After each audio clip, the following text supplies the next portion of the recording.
আল হিকমা, বিশুদ্ধ দিন প্রচারে নির্ভীক পথ চলা। আসসালামু আলাইকুম ওয়া রাহমাতুল্লাহ। প্রিয় ভাই বোনেরা, আজকেও আমি গ্রেট মিথ্যুক শফিক হাশেমীকে নিয়ে আপনাদের সামনে হাজির হয়েছি। ধর্মের নামে এই বাটপাররা যে কী পরিমাণ মিথ্যা বলে তা নিজ চোখে না দেখলে বিশ্বাস করা কঠিন। তো কথা না বাড়িয়ে চলুন একবার দেখে নেওয়া যাক কি বলেছেন এই জাহেল শফিক হাশেমী। লামাযহাবী শায়েখরা মুসলমানদের আকীদা নষ্ট করার জন্য কালেমা সম্পর্কে আকীদা তো নষ্ট করে ফেলছে, আল্লাহ সম্পর্কেও আকীদা নষ্ট করে ফেলছে। ছোট বাচ্চা একটা ছেলে আমাকে একটা প্রোগ্রামে জিজ্ঞেস করছে, হুজুর আল্লাহ কোথায় আছে? আমি বলি, ভাই তুমি কোথায় থাকো না থাকো ওইটার খোঁজ খবর নিয়ে আগে শেষ করো। আল্লাহ পাক রব্বুল আলামিনের এখানে আসিয়া আলোচনা শেষ করতে হবে, গবেষণা করতে হবে আল্লাহর সৃষ্টি সম্পর্কে। আল্লাহকে নিয়ে গবেষণা করা যাবে। সব চিন্তা ভাবনা গবেষণার শেষ আল্লাহ পাক রব্বুল আলামিনের এখানে আর কোনো চিন্তা ভাবনা। ছোট বাচ্চা ছেলেপেলেকে নিয়ে পর্যন্ত তারা এরকম মাথা মুন্ডু তাদের খারাপ করে দিয়েছে। এরা জিজ্ঞাসা করে আল্লাহ কোথায় আছেন, তার মানে আল্লাহ পাক রব্বুল আলামিনকে ইস্তাওয়া আলাল আরশ, আল্লাহ পাক রব্বুল আলামিন আরশে কর্তৃত্বশীল, সেই অর্থটাকে তারা বলে আরশের সমাসীন। তার মানে আমরা যেরকম নাকি এই যে চেয়ারের মধ্যে বসি, আল্লাহ পাক রব্বুল আলামিন আরশের মধ্যে ঠিক এভাবে বসে আছেন। নাউযুবিল্লাহ। আল্লাহ পাক রব্বুল আলামিনের ব্যাপারে আমাদের আকীদা হলো ওয়ালা ইয়াতামাক্কানু ফি মাকানিন, কোন মাকান, কোন স্থান, কোন কাল আল্লাহ পাক রব্বুল আলামিনকে আবদ্ধ করতে পারে না। আল্লাহ পাক রব্বুল আলামিন নির্দিষ্ট স্থানের ঊর্ধ্বে, আল্লাহ পাক রব্বুল আলামিন নির্দিষ্ট কোন কালের ঊর্ধ্বে। ওয়ালা ইয়াতামাক্কানু ফি মাকান, আল্লাহ তাআলা নির্দিষ্ট কোন স্থান নির্বাচন করা যাবে না যা আল্লাহ পাক একটা নির্দিষ্ট জায়গায় সীমাবদ্ধ। আরশ যখন সৃষ্টি হয়নি আল্লাহ তাআলা ছিলেন কোথায়? বিস্তারিত আলোচনা আছে এই বিষয়ে, কিন্তু আমি এটা বলবো না। কেন? এ সম্পর্কে আলোচনাই নিষেধ। ইমাম মালিক রাহমাতুল্লাহ আলাইহির একটা কথা শুনে আমি এই আলোচনা থেকে বিদায় নিব, কারণ এটা একটা বিদআতি আলোচনা। আল্লাহর নবী সাল্লাল্লাহু আলাইহি ওয়াসাল্লাম এই সমস্ত আলোচনা যারা করে এদের থেকে শত কিলোমিটার দূরে থাকার জন্য বলছেন। কাজে লামাযহাবী শায়েখদের আলোচনা শোনা যাবে না, আপনার ঈমান আকীদা নষ্ট। আল্লাহর নবী সাল্লাল্লাহু আলাইহি ওয়াসাল্লাম বলেছেন এদের থেকে তোমরা বেঁচে থাকো। মুসলমান ভাইরা আমার, এজন্য ইমাম মালিক রাহমাতুল্লাহর একটা কথা আমি আপনাদেরকে স্মরণ করাই দিই। আল ইস্তিওয়াউ মালুমুন, আল্লাহ পাক রব্বুল আলামিন ইস্তাওয়া আলাল আরশ শব্দটা আমরা জানি, ওয়াল কাইফিয়াতু মাজহুলাতুন, কিন্তু এর বিস্তারিত ব্যাখ্যা আমরা জানি না। কাইফিয়ত কি এটা আমরা জানি। ওয়াসওয়ালু আনহু বিদআতুন, এ সম্পর্কে প্রশ্ন করা হলো বিদআত।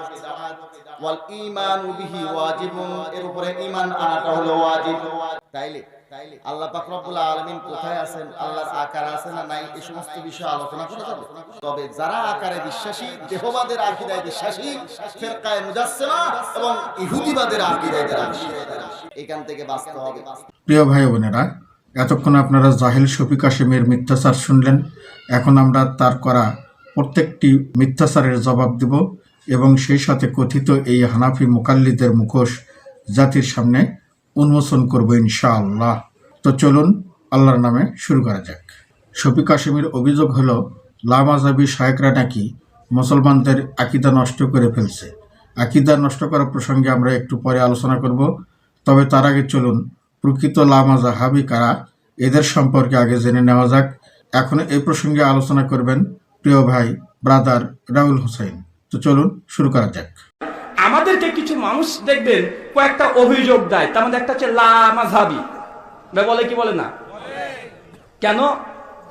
আমরা যেহেতু চারটে মাযহাবের মধ্যে একটা মাযহাব মানি না, এই জন্য আমাদেরকে বলা হয় লামাযহাবী। আমরা তো বলি তোমরা তো আমাদের চেয়ে ডবল লামাযহাবী, তোমরা একটা মাযহাব মানো, তিনটাকে অস্বীকার করো, আমরা চারটাই করলাম, ক্ষতি কি? তোমরা যদি একটাকে মানো আর তিনটাকে যদি অমান্য করো, তাই যদি তোমরা লামাযহাবী না হও, তো আমরা যদি চারটাকে যদি উন্মুক্ত করে দিই, তো আমাদেরকে লামাযহাবী বলার কারণ কি? আসেন এবার তাহকিক করে দেখি যে তারা কতটা মাযহাব মানে। আর লামাযহাবী কারা? প্রশ্ন করেন যারা বলছে মাযহাব না হলে জাহান্নামে যেতে হবে। যে ভাই মোবাইল ফোন পকেটে আছে, মোবাইল রিং বাজছে, নামাজ পড়ছি, এখন কি মোবাইলটা বন্ধ করব না নামাজটা কন্টিনিউ করব? ইমাম আবু হানিফা রাহিমাহুল্লাহর ফতোয়া দেন, কলা আবি হানিফা বলে, ভাই দেওয়া সম্ভব?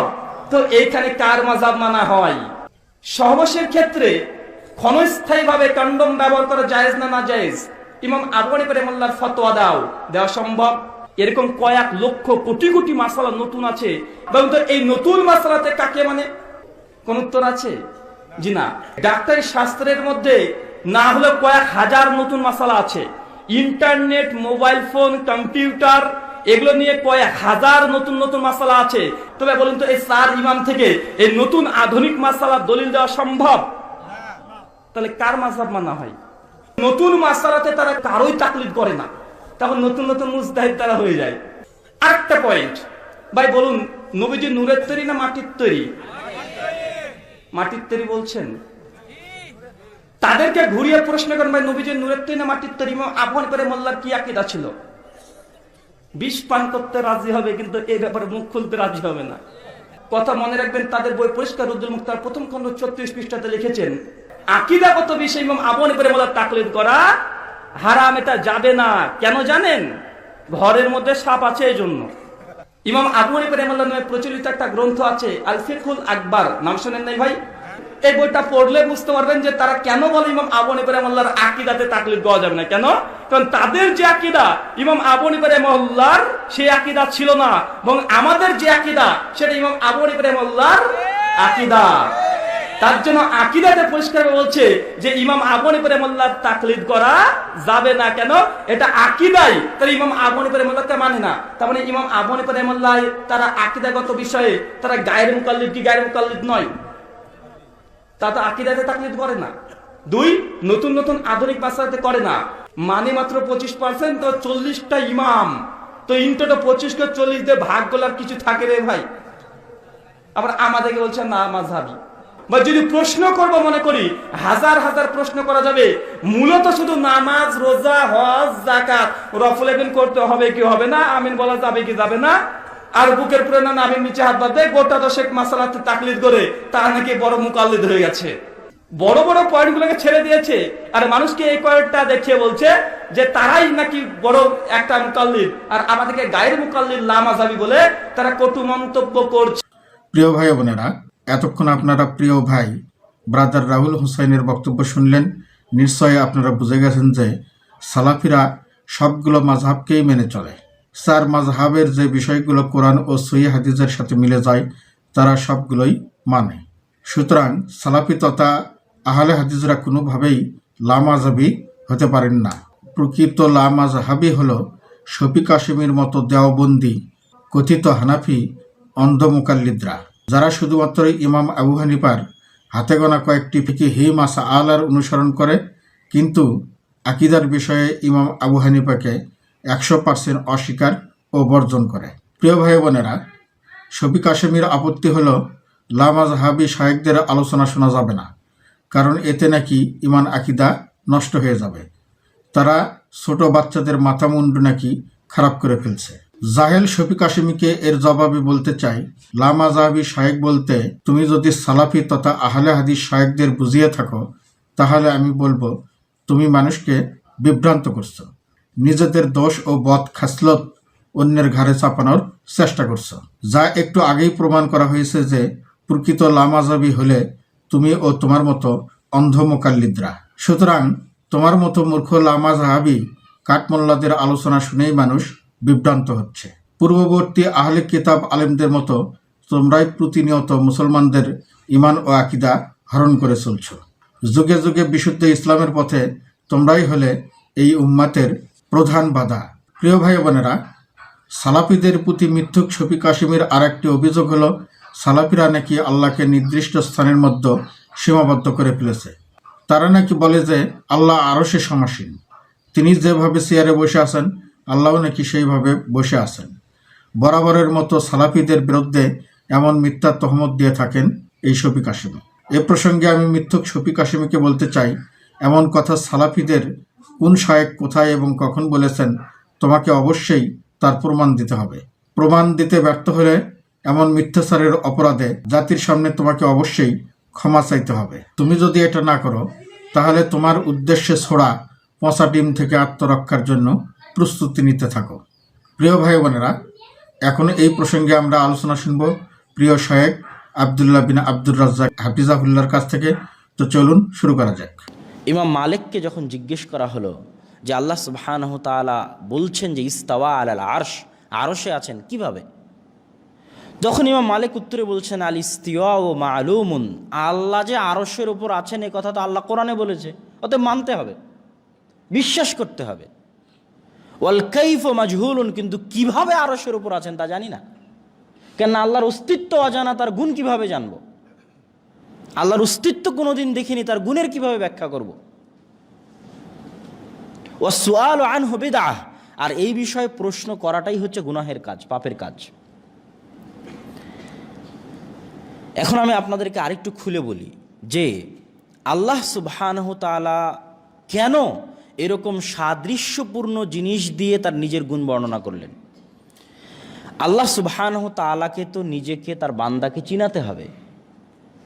যেহেতু বান্দা তার ইবাদত করবে, এই জন্য আল্লাহকে কি বান্দাকে চিনাতে হবে না? না চিনলে আল্লাহর সাথে বান্দার কানেকশন তৈরি হবে কিভাবে? আল্লাহর সাথে বান্দার যোগাযোগ তৈরি হবে কিভাবে? এখন আল্লাহ যদি এমন কিছু শব্দ তার নিজের জন্য বলে যেটা মানুষ বুঝতে পারবে না, যেটা মানুষের বুঝার ক্ষমতা নাই, তাহলে ওই বলার কোনো ফায়দা নাই। আর মানুষ ওটাই বুঝবে যেটা সে চোখে দেখে এবং অনুভব করে। এই জন্য আল্লাহ তার নিজের বর্ণনা দিতে গিয়ে ওই ভাষাই ব্যবহার করেছেন যেটা মানুষ বুঝে। তার মানে এই নয় যে মানুষ দুনিয়াতে ওইটা যেভাবে দেখছে আল্লাহ সুবহানাহু ওয়া তাআলার সাথে সেভাবে হবে, কিন্তু মানুষকে তার প্রতিপালকের সাথে পরিচিত করানোর জন্য আল্লাহর সামনে এ ব্যতীত আর কোনো রাস্তা নাই যে আল্লাহ সুবহানাহু ওয়া তাআলা ওই শব্দগুলোই মানুষের জন্য বলবেন, যেই শব্দগুলো মানুষ বুঝতে পারবে, ওই শব্দগুলো আল্লাহ নিজের জন্য বলবেন। যেমন মানুষ বুঝবে যে আল্লাহ সুবহানাহু ওয়া তাআলা দেখেন, এই কথাটা মানুষ বুঝবে। আল্লাহ সুবহানাহু ওয়া তাআলা শুনেন, এই কথাটা মানুষ বুঝবে। আল্লাহ সুবহানাহু ওয়া তাআলা জানেন, এই কথাটা মানুষ বুঝবে, মানুষের বুঝার সাধ্যের মধ্যে। আল্লাহ সুবহানাহু ওয়া তাআলা সপ্তম আসমান থেকে নিচের আসমানে নেমে আসেন, এটা মানুষের সাধ্যের মধ্যে।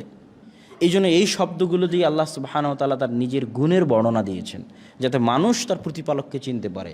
প্রিয় ভাই বোনেরা, এতক্ষণ আপনারা শায়েখ আব্দুল্লাহ বিন আব্দুর রাজ্জাক হাফিজাহুল্লাহর বক্তব্য শুনলেন এবং বুঝতে পারলেন যে আল্লাহকে নির্দিষ্ট কোনো স্থানের মধ্যে সীমাবদ্ধ করা সালাফিদের আকীদা নয়, বরং এটি আহলুস সুন্নাহ ওয়াল জামাতের আকীদার পরিপন্থী। তবে আল্লাহ কোথায় এটা অবশ্যই সবাইকে জানতে হবে, কারণ আল্লাহর অবস্থান জানা এটা ঈমানের একটি গুরুত্বপূর্ণ বিষয়। অথচ আল্লাহ কোথায় আছেন এক ছোট্ট ছেলের এমন প্রশ্নে জাহেল শফিক কাশেমী চরম অস্বস্তি বোধ করেছেন, যা সুস্পষ্টভাবে ইমাম আবু হানিফার আকীদার বিরোধী। নিজেকে হানাফি মাযহাবের অনুসারী দাবি করা জাহেল শফিক কাশেমী কিভাবে প্রকাশ্যে ইমাম আবু হানিফার আকীদার বিরুদ্ধে অবস্থান নিয়েছেন আপনারাই বিচার করুন। আপনাদের কাছে আমার প্রশ্ন, এরপরেও শফিক কাশেমীর মতো এত বড় ধোঁকাবাজরা হানাফি হয় কি করে? প্রিয় ভাই বোনেরা, ভণ্ড শফিক কাশেমীর মুখোশ জাতির সামনে সম্পূর্ণ উন্মোচন করতে এখন আমরা ইমাম আবু হানিফার আকীদা সংক্রান্ত বিষয়ে বিস্তারিত আলোচনা শুনব। এ পর্যায়ে আমাদের সামনে বিশুদ্ধ আলোচনা পেশ করবেন প্রিয় শায়েখ প্রফেসর ডক্টর ইমাম হোসাইন হাফিজাহুল্লাহ। তো চলুন শুরু করা যাক। কাউকে গিয়ে জিজ্ঞাসা করেন যে ভাই আল্লাহ কোথায়, কি উত্তর দিবে? যে বিভিন্ন রকমের উত্তর পাওয়া যায়। কারো উত্তর হইল খবরদার এই জাতীয় প্রশ্ন করা যাবে না, খবরদার বলেও কোনোদিন এই প্রশ্ন করবেন না। যদি কোন আল্লাহ কোথায়, খবরদার এই প্রশ্ন করবেন না, প্রশ্ন করা যাবে না। আরেকটা উত্তর হইল যে আল্লাহ মুমিনের কালবে কালবে কলবে আছে। আমরা আল্লাহর আরশ, মুমিনের কলব হলো আল্লাহর আরশ, তা আল্লাহ মুমিনের কলবে কলবে আছে। আরেকটা উত্তর হলো যে আল্লাহ সর্বত্র বিরাজমান, যে গাছের মধ্যেও আছে, মাছের মধ্যেও আছে, সাগরের মধ্যেও আছে, তারপরে বিভিন্ন প্রাণীর মধ্যে, সব দিকে আল্লাহ আর আল্লাহ। এটাও এক ধরনের উত্তর। আর খুব অল্প সংখ্যক মুসলিম পাওয়া যাবে যারা উত্তর দিবেন যে আল্লাহ কোথায়, ফিস-সামা, আল্লাহু ফিস-সামা ওয়া ইলমুহু ফি কুল্লি মাকান। আল্লাহ হলেন আকাশে, উপরে, আর সে নির্দিষ্ট করবেন না, মানে আল্লাহ ফিস-সামা। ইমাম মালিক রাহমাহুল্লাহ বলছেন আমাদের আকীদা হবে আল্লাহু ফিস-সামা। সামা মানে একটা নির্দিষ্ট জায়গা না, আকাশ বলতে একটা জায়গা না, আল্লাহ উপরে। আল্লাহর সিফাত হলো আল উলুব্বু, মানে ঊর্ধ্বতা, উপরে থাকা, এটা আল্লাহর সিফাত। সুতরাং আল্লাহ উপরে থাকেন। উপরে আমরা কদ্দুর জানি, কদ্দুর দেখছি, আমাদের দৌড় কদ্দুর, আমাদের উপরের দিকে আমরা কদ্দুর গেছি, কি জানি আমরা উপরের কথা? শুধু ততটুকু জানি যতটুকু নবী সাল্লাল্লাহু আলাইহি ওয়াসাল্লাম মেরাজের রাত্রে সিদরাতুল মুনতাহা পর্যন্ত গেছেন, এর মধ্যে যতটুকুর বর্ণনা আমাদেরকে শুনাইছেন এতটুকু জানি। এর বাইরে আমরা আর কিছু উপরের খবর জানি না। এই জন্য আমরা বলবো আমাদের বিশ্বাস, আমাদের আকীদা হবে আল্লাহ কোথায়? ফিস সামা। ওই দাসী যেমন বলছিলেন, দাসীকে নবী সাল্লাল্লাহু আলাইহি ওয়াসাল্লাম জিজ্ঞেস করছেন কি? আইন আল্লাহ, আল্লাহ কোথায়? দাসী কি বলছে? ফিস সামা, আল্লাহ আকাশে, আল্লাহ উপরে। নবী সাল্লাল্লাহু আলাইহি ওয়াসাল্লাম বলছেন ফা ইন্নাহা মুমিনা। দাসী এই কথা বলার কারণে নবী সাল্লাল্লাহু আলাইহি ওয়াসাল্লাম বলছেন যে তুমি এই মহিলাকে আজাদ করে দাও, এই মহিলা মুমিনা। তাহলে তার সহি আকীদা আছে, তার বিশুদ্ধ ঈমান আছে, এটা বোঝা গেছে, পরীক্ষা করা হয়েছে আল্লাহ কোথায় এই উত্তর দিয়ে। এই জন্য যিনি বলেন আল্লাহ সব জায়গায় কলবে, তিনি হাত তোলে কোন দিকে? দোয়া করার সময় উপরের দিকে। আল্লাহ যদি সব জায়গায় থাকে তাহলে হাত চারিদিকে দিকে ঘুরার কথা। যে ইমাম সাহেব, সম্মানিত ইমাম সাহেব বিশ্বাস করেন আল্লাহ সর্বত্র, তাহলে আল্লাহ নিচের দিকেও আছে। তাহলে তিনি দোয়া করার সময় হাতকে ঘুরে ঘুরে দোয়া করা দরকার, কিন্তু উনি হাত তুলতেছেন কোন দিকে? এবং নবী সাল্লাল্লাহু আলাইহি ওয়াসাল্লাম হাত তুলতে তুলতে উপরের দিকে বগলের শুভ্রতা দেখা যেত। তাহলে হাত উপরে কেন? আল্লাহ সুবহানাহু ওয়া তাআলা যার কাছে দোয়া করতেছি তিনি কোন দিকে? নবী সাল্লাল্লাহু আলাইহি ওয়াসাল্লামের মেরাজ হয়েছে কোন দিকে? নবী সাল্লাল্লাহু আলাইহি ওয়াসাল্লামের মেরাজ কি পাতালের দিকে, নিচের দিকে হয়েছে? উপরের দিকে। উপরে কেন? আল্লাহ সুবহানাহু ওয়া তাআলা উপরে। এরকম অসংখ্য দালালত প্রমাণ বহন করে যে আল্লাহ রাব্বুল আলামিন উপরে, ফিস সামা। ইমাম আবু হানিফা রাহিমাহুল্লাহ এই ব্যাপারে কি আকীদা পোষণ করতেন? তিনি বলেন মান ক্বালা লা আরিফু রাব্বি ফিস সামা আও ফিল আরদি ফাকাদ কাফারা। যে ব্যক্তি বলবে আমি জানি না আমার রব আকাশে না জমিনে, সে কাফের হয়ে গেছে। ইমাম আবু হানিফা রাহিমাহুল্লাহ বলছেন কেউ যদি বলে আল্লাহ কোথায় এটা আমি জানি না, তো যাই হোক, কেউ যদি বলে আল্লাহ আসমানে না জমিনে, আমি তো জানি না, ইমাম আবু হানিফা রাহিমাহুল্লাহ বলেন ফাকাদ কাফার, সে কুফরি করলো। ওয়া কাযা মান ক্বালা ইন্নাহু আলাল আরশে।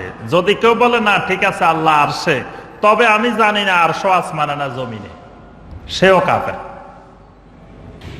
মানে আল্লাহ আরশে আছেন কিন্তু আমি জানি না আরশ কি উপরে আসমানে না জমিনে। মানে আল্লাহ সুবহানাহু ওয়া তাআলার অবস্থান জানা এটা ঈমানের একটা গুরুত্বপূর্ণ বিষয়। আল্লাহ কোথায় এটা জানতে হবে। এটা অপ্রয়োজনীয় বিনা দরকারি জিনিস না, নফল জিনিস না, অতিরিক্ত জিনিস না, কিন্তু এটা আমাদের দেশে অপ্রয়োজনীয় জিনিস।